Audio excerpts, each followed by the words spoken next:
எல்லாருக்கும் வணக்கம். இன்னைக்கு விஜய் திருச்சி போன போது அவங்க கட்சி கொடுத்த உத்தரவுகளை கூட மதிக்கல. ரோட் ஷோ போகக்கூடாதுன்னு சொல்லிட்டு காவல்துறை கட்டுப்பாடு விதிச்சிருக்கு. என்னென்னலாம் நடவடிக்கைகள் மேற்கொள்ளணும் திருச்சியில் அப்படின்னு சொல்லிட்டு சொல்லியும் அதெல்லாம் கேட்காம விஜய் நடந்திருக்கிறாரு. அதனால ஆதவ அர்ஜுனாவுடைய கார் ஒரு காவலரின் கால் மீது ஏறி கால் கடுமையாக பாதிக்கப்பட்டிருக்கிறது. இந்த சம்பவம் தமிழகத்தை மீண்டும் விஜய் மீது முகம் சுளிக்க வைத்திருக்கிறது. இதுல பிரச்சனை என்னன்னு சொன்னா, கட்டுக்கடங்காத கூட்டம், மற்ற கட்சிக்காரங்களாம் கூட்டத்தை கூட்டுறதுக்கு படாத பாடுபட்டா விஜய்க்கு வரக்கூடிய கூட்டத்தை எப்படி கட்டுப்படுத்துறதுன்னு தெரியல அப்படிங்கிறது ஒரு விஜய்க்கு ஒரு பிரச்சனையா தான் இருக்கு. பிரச்சனை இங்கே கூட்டம் வருகிறது என்பது அல்ல, அந்த கூட்டத்தை எப்படி நெறிப்படுத்துகிறார்கள் அந்த கட்சிக்காரர்கள் என்பதுதான் பெரிய தொடர்ச்சியான பிரச்சனையாக இருக்கிறது. இந்த கடந்த 2 நாட்களுக்கு முன்னால் சென்னையில் அவர் மனு தாக்கல் செய்த போதும், இன்று திருச்சியில் மனு தாக்கல் செய்ய வந்த போதும் அவர்கள் அந்த கட்சிக்காரர்கள் மக்களை மதித்த விதம் மிகவும் மோசமானதாக இருக்கிறது. இவர்கள் திரை பிம்பத்தை வைத்து மக்கள் அவர்களை அந்த நடிகர் விஜய் பார்க்க வருகிறார்கள். நேர்ல பார்த்துட்டா என்ன நடந்துரும் உங்களுக்கு வாழ்க்கையில, அதை முதல் மக்கள் புரிஞ்சுக்கணும், ரசிகர்கள் புரிஞ்சுக்கணும். நேர்ல விஜய் பார்த்துட்டீங்க, கை கொடுத்துட்டீங்க, கூட இருந்து செல்ஃபி எடுத்துட்டீங்க, உங்க வாழ்க்கையில அது என்ன மாற்றத்தை கொடுத்துரும்? உங்க பொருளாதாரத்தில், உங்க வேலையில, உங்களுடைய குடும்ப வாழ்க்கையில, உங்களுடைய தொழில் வாழ்க்கையில, உங்களுடைய தனிப்பட்ட வாழ்க்கையில அது என்ன மாற்றத்தை உங்களுக்கு கொடுத்து விடும்? இதை நாம சாதாரணமாக யோசிக்க வேண்டியது இல்லையா? எப்படிப்பட்ட கூட்டத்தை விஜய் உருவாக்கி வைத்திருக்கிறார். ஒரு ரசிக மனோபாவத்தில் திரையில் தெரியக்கூடிய பிம்பத்தை உண்மை என்று நம்பக்கூடிய அந்த மக்கள் விஜயை பார்க்கல, 4 மணி நேரமா காத்துட்டு இருக்கிறோம், விஜயை பார்க்க எங்களை பார்க்கறதுக்கு போயிட்டு கூட தான் ஒரு அம்மா கேட்கிறாங்க.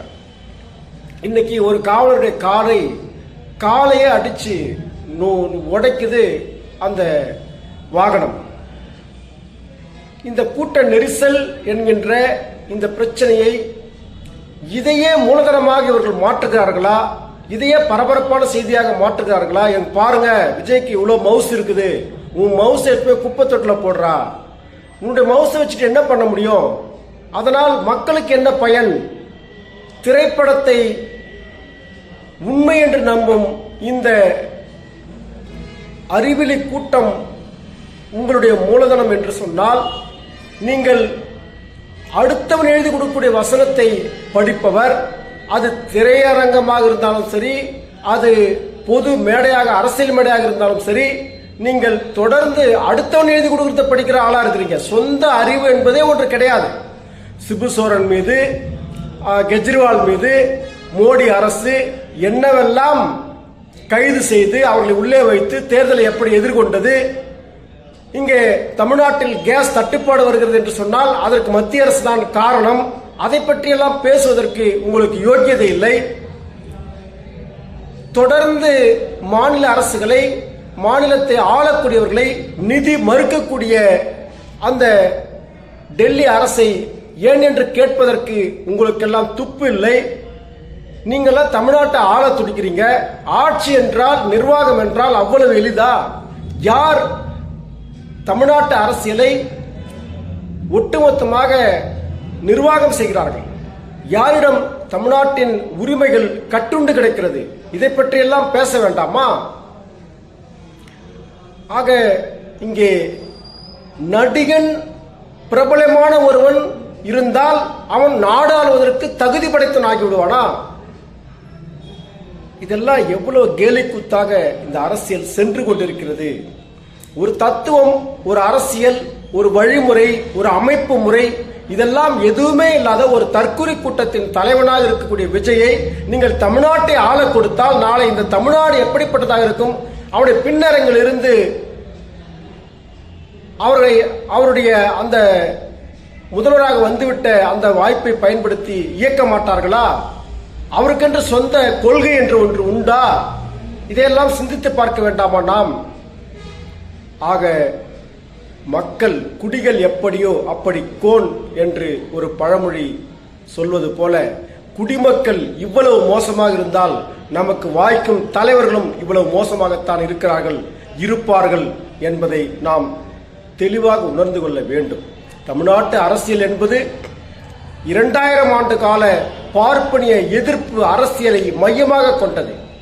தொடர்ந்து தமிழ்நாட்டை வஞ்சிக்கக்கூடிய, உழைக்கும் மக்களை சாதிகளாக பிரித்திருக்கக்கூடிய பார்ப்பனியம்தான் தமிழ்நாட்டில் தொடர்ந்து பேசுபொருளாக இருக்கக்கூடியது, எதிர்முகாமில் இருக்கக்கூடியது.